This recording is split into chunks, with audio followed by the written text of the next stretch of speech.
স্থান করবে এ কথা আল্লাহর নবী জনাবে মুহাম্মদুর রাসূলুল্লাহ সাল্লাল্লাহু আলাইহি ওয়াসাল্লাম বললেন। গুলজার নাম, হ্যাঁ বলবো, গুলজার নাম। তো গুলজার নামে একজন 500 টাকা দিয়েছে। তো আমি এবার আপনাদের কাছে কোরআনের আয়াত যেটা পড়েছি এই আয়াতের আরেকটা অংশ বলে দিয়ে মেন প্রেক্ষাপটে যাওয়ার চেষ্টা করছি। আল্লাহর নবী সাল্লাল্লাহু আলাইহি ওয়াসাল্লাম জাহান্নামের ব্যাপারে কত সতর্ক সাবধান করেছেন যাতে করে মানুষ এই খাতারনাক জায়গা থেকে বেঁচে জান্নাতি হতে পারে। এই চিন্তা চেতনার জন্য মহানবী সাল্লাল্লাহু আলাইহি ওয়াসাল্লাম কোরআনে মানে হাদিসের মধ্যে বিস্তারিত আলোচনা করেছেন। আল্লাহ সুবহানাহু ওয়া তাআলা তিনি কোরআনুল কারীমের মধ্যে বিস্তারিত আলোচনা করেছেন। এবার একটা আয়াত আপনাদেরকে দিচ্ছি।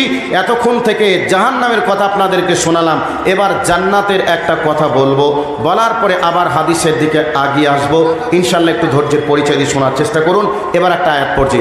ওয়াসিকাল্লাযীনা তাকাউ রাব্বাহুম ইলাল জান্নাতি যুমারা হাত্তা ইযা জাউহা ফুতিহাত আবওয়াবুহা وقال لهم خزنتها سلام عليكم طبتم فادخلوها خالدين।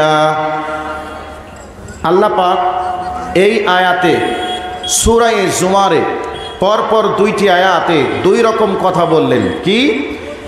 একই শব্দ দিয়ে দুই দিকের দুইটা কথাকে তিনি বোঝাতে চাইলেন। একটা শব্দ জাহান্নামীদের ব্যাপারেও বলছেন হাঁকাতে হাঁকাতে নিয়ে যাওয়া হবে, জান্নাতীদের ব্যাপারেও বলছেন দলের পর দল হাঁকাতে হাঁকাতে নিয়ে যাওয়া হবে। তো এই যে জান্নাতীদেরকেও হাঁকাতে হাঁকাতে দলের পর দল নিয়ে যাওয়া হবে, জাহান্নামীদেরকেও নিয়ে যাওয়া হবে, এর কারণ এটা বুঝলাম না, একটু কি বুঝিয়ে বলা যাবে?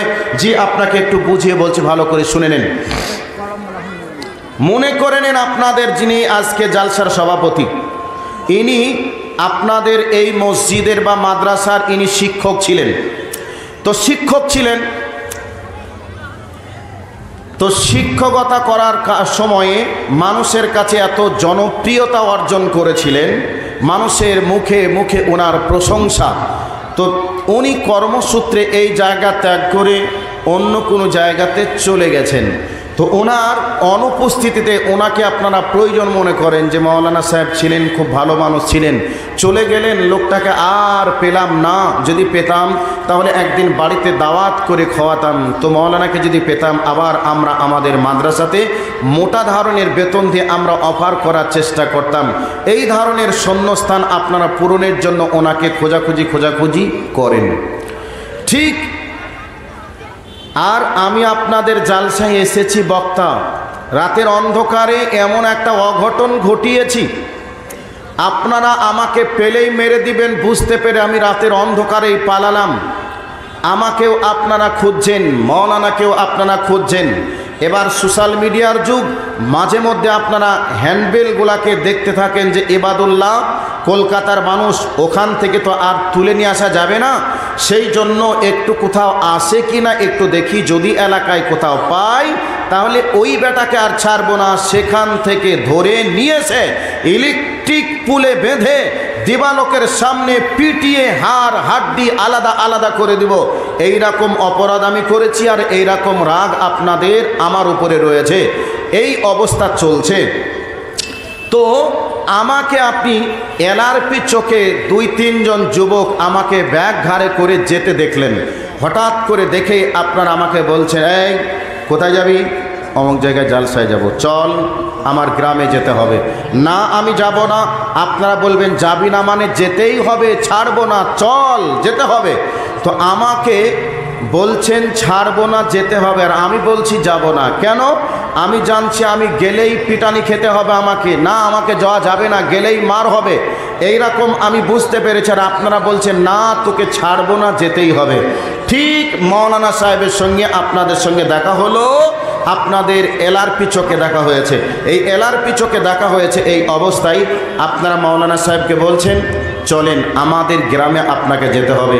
মাওলানা বলছেন না আমি কাজে ব্যস্ত মানুষ, আমি যেতে পারবো না। আর আপনারা বলছেন না যেতেই হবে।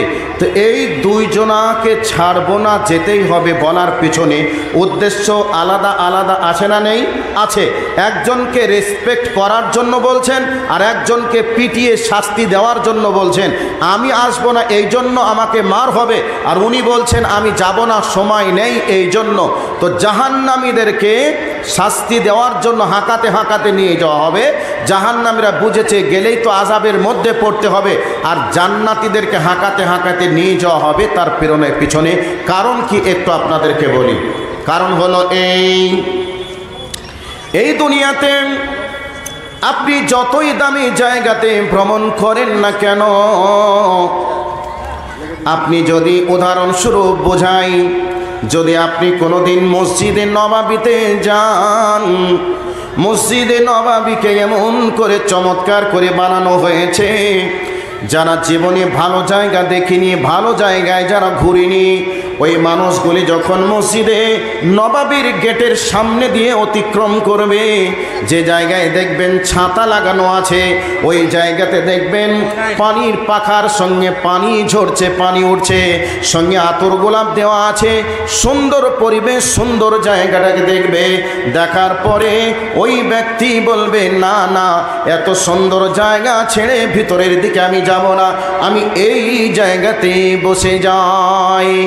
যদি এবার কেউ যা মসজিদে নববীর ভিতর পরিদর্শন করে, সে ব্যক্তি বলবে ভাই রে, এই জায়গা থেকে ভালো জায়গার সামনে অপেক্ষা করছে, তুমি সামনের দিকে চলো।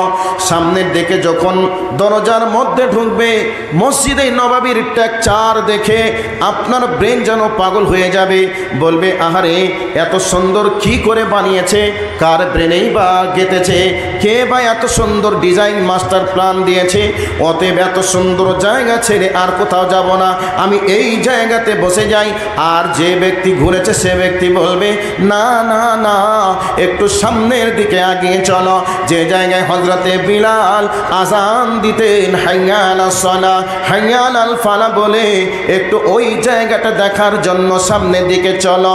কোন জায়গাতে বিশ্বনবী আবার নামাজ পড়িয়েছেন, ইমামতি করেছেন, ওই জায়গাটা একটু দেখবো চলো।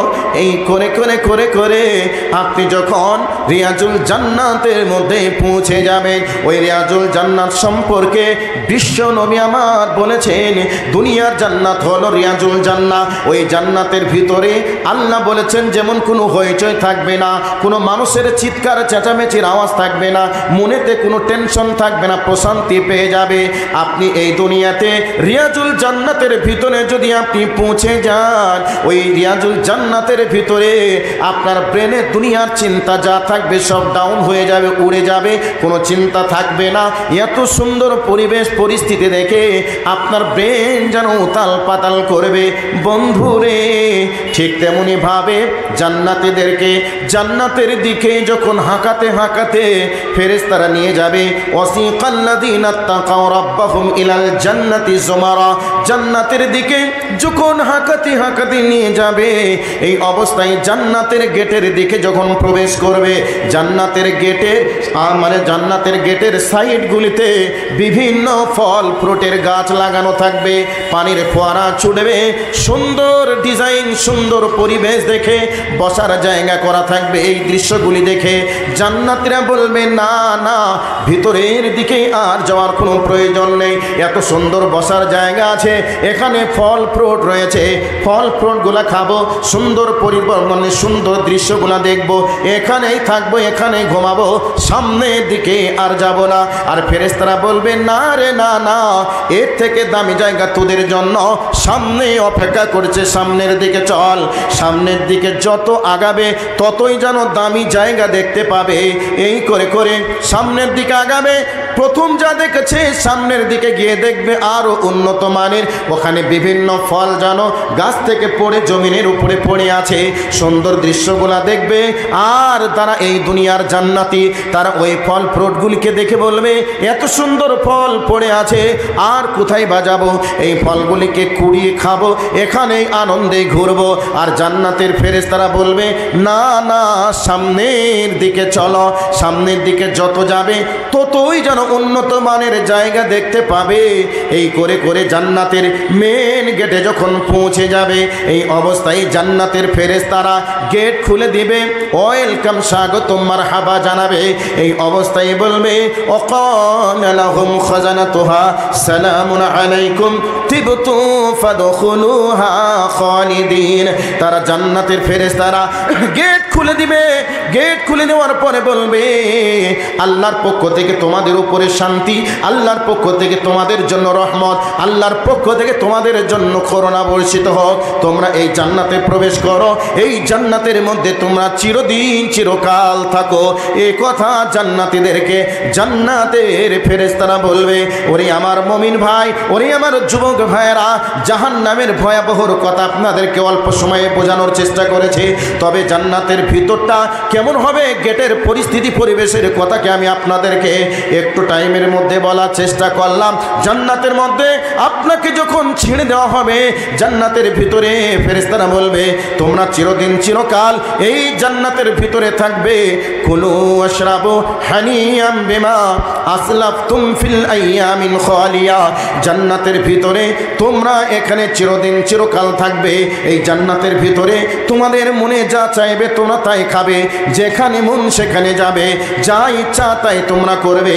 তবে শুনে রেখে দাও, কুতুফুহা দানিয়া, তোমাদের নাগালের ভিতরেই থাকবে জান্নাতের বিভিন্ন ফল ফ্রুটের গাছ। গাছে উঠে ফল পাড়া লাগবে না, গাছের ডালগুলি এমনভাবে তোমার মাথার সামনে ঝুঁকে ঝুঁকে ঝুঁকে ঝুঁকে থাকবে। তোমার ব্রেন বলবে আমি আপেল খাবো, আমার ব্রেন বলবে লেবু খাবো, কমলা খাবো, ডালিম খাবো। এই করে করে দুনিয়ার যত ফল আছে ওই ফলগুলির ব্যাপারে আপনি একটু কল্পনা করবেন, মুখের সামনে হাজির হয়ে যাবে। একটু ইচ্ছা করলে আপনার মুখের কাছে হাজির হয়ে যাবে, একবারে নাগালের ভিতরে থাকবে। আপনাকে গাছের ডালে উঠে পাড়া লাগবে না, যা মনে চাইবেন তাই আপনি করবেন, যেখানে মন সেখানে যাবেন, যায় ফল খেতে ইচ্ছা সেই ফলই আপনি খাবেন। সুন্দর পরিবেশ, সুন্দর পরিবেশ। এই জন্য জান্নাত প্রসঙ্গে বলা হয়েছে জান্নাতের সুন্দর কত হবে, তোমার চোখ সেই রকম দৃশ্য দেখেনি, কেমন হবে কল্পনাও তোমার অন্তর কোনোদিন করিনি। এই রকম সুন্দর জায়গা আমি আল্লাহ তোমাদের জন্য রেডি করে রেখে দিয়েছি। কিন্তু আল্লাহ রসুলের কথাগুলিকে আমরা ভুলে গিয়ে সামান্য এই দুনিয়ার পিছনে ছুটতে গিয়ে আমরা কি হালাল কি হারাম, কোনটা আখিরাতের পাওয়া যাবে, কোনটা পরকালে কি পাওয়া যাবে, এগুলিকে আমরা ভুলে গিয়ে ইচ্ছা মতো চলতে গিয়ে শয়তানের বন্ধু হয়ে গেলাম।